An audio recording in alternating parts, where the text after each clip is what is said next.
Et pour finir cette émission, l'œil de l'expert. Nous avons le plaisir de retrouver sur le plateau de Smart Patrimoine Marc Lefebvre. Bonjour Marc. Bonjour Nicolas. Merci d'être avec nous. Vous êtes président de Place des investisseurs et nous allons évoquer ensemble l'Observatoire des investisseurs individuels mené tous les ans par Place des investisseurs mais aussi par Opinionway.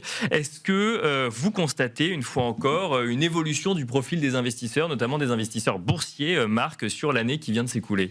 Tout à fait. On a 4 grands enseignements dans cette étude. La première, c'est que le profil évolue et se renouvelle. D'accord. Et d'ailleurs se rajeunit. Donc ça, c'est une très très bonne nouvelle. En 2025, la proportion des nouveaux investisseurs, c'est à peu près 13%. C'est-à-dire les nouveaux investisseurs qui sont venus depuis 2024.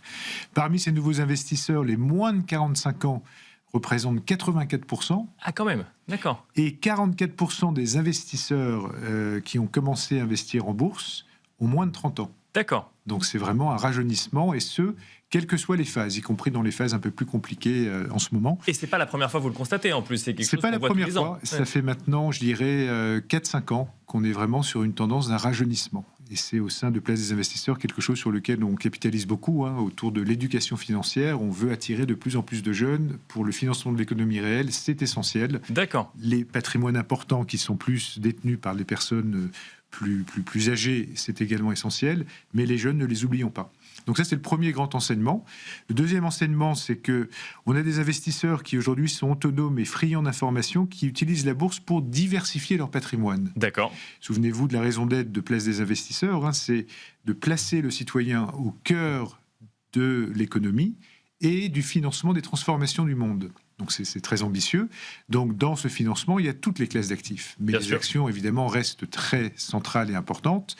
Je vois que vous aviez juste avant quelqu'un qui représentait le private equity.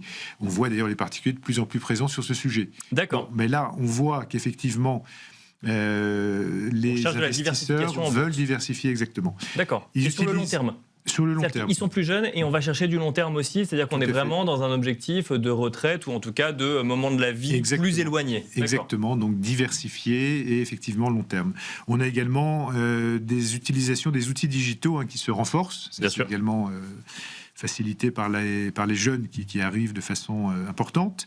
Donc que ce soit pour les sites d'information spécialisés ou pour passer ses ordres. D'accord. Donc ça, c'est important. Donc les plateformes, si je comprends bien. Les plateformes, en direct. Oui. Le troisième grand enseignement, c'est qu'on voit un intérêt croissant des investisseurs pour les crypto-monnaies. N'oublions pas qu'en France, d'ailleurs, il y a plus d'investisseurs en crypto-monnaies qu'en actions. Donc ça, c'est peut-être... Au global ? Au global, d'accord. C'est peut-être un petit souci. Mais en tout cas, sur les investisseurs en bourse, on voit, si on fait un cross-selling, qu'il y a 20% des investisseurs qui détiennent également des crypto-monnaies. D'accord. Et qu'il y a 29% des non-possesseurs qui envisageraient d'en avoir. Donc on voit que le sujet crypto-monnaie, si on revient toujours sur notre diversification des actifs, est toujours une partie prenante importante. Si j'essaye de faire un lien qui n'existe peut-être pas, ça veut dire que ces nouveaux investisseurs qui investissent en actions investissent de facto aussi en crypto-monnaies. Exactement, et sont pour beaucoup d'entre eux venus d'ailleurs à la bourse, d'abord par les crypto-monnaies, ce qui n'a aucun rapport avec la bourse, mais voilà, qui se sont dit j'ai investi en crypto-monnaie, pourquoi je ne vais pas m'intéresser à la bourse? Donc là, on a tout un travail. Une fois de plus, au sein de Place Investisseurs que l'on mène, autour de Investisseurs Academy, d'éducation financière, des populations plus jeunes et de la gente féminine qui, là aussi, dans ce domaine, a beaucoup à faire. Donc ça, c'est un point important. 53% des investisseurs sont intéressés pour en savoir plus sur la crypto-monnaie, donc ça va dans le sens de ce qu'on disait. Et puis, quand ils choisissent d'investir en actions, 53% là encore prennent souvent en compte les critères ESG. D'accord. Et plutôt le G d'ailleurs d'ESG. Donc tout ce qui est gouvernance, par rapport en écho avec la personne précédente que vous interrogiez, la gouvernance est là aussi toujours bien présente. Donc le ESG reste présent, même si on voit qu'au niveau réglementaire, politique, ça peut être remis en cause, ça peut évoluer ou autre. Au niveau des investisseurs que vous questionnez, ça reste un sujet tout à fait présent dans les décisions d'investissement. Exactement. Donc là, il faut capitaliser là-dessus. Le quatrième grand enseignement, c'est que si on fait un focus sur les moins de 30 ans, eh bien, ce sont des investisseurs qui vont s'estimer plus autonomes, mais également plus confiants dans la bourse, 81% contre 75% pour l'ensemble des investisseurs individuels, donc là, un vent de fraîcheur important. et puis des investisseurs pleinement satisfaits, et ça va faire plaisir aux émetteurs, à l'égard de la communication des entreprises. Donc là, gros progrès également. Donc au final, on a, et c'est la première fois qu'on fait ça, on a pu mettre au point 5 grands profils d'investisseurs. Alors, les grands gagnants, c'est les bâtisseurs, 31%, qui investissent sur le long terme, avec patience, sérieux, en diversifiant. La deuxième catégorie, les stratèges, qui sont des actionnaires qui sont confiants et engagés et qui vont investir de façon éclairée. Les dynamiques, 18%, très actifs, très informés, sensibles aux enjeux sociétaux dont on parlait précédemment.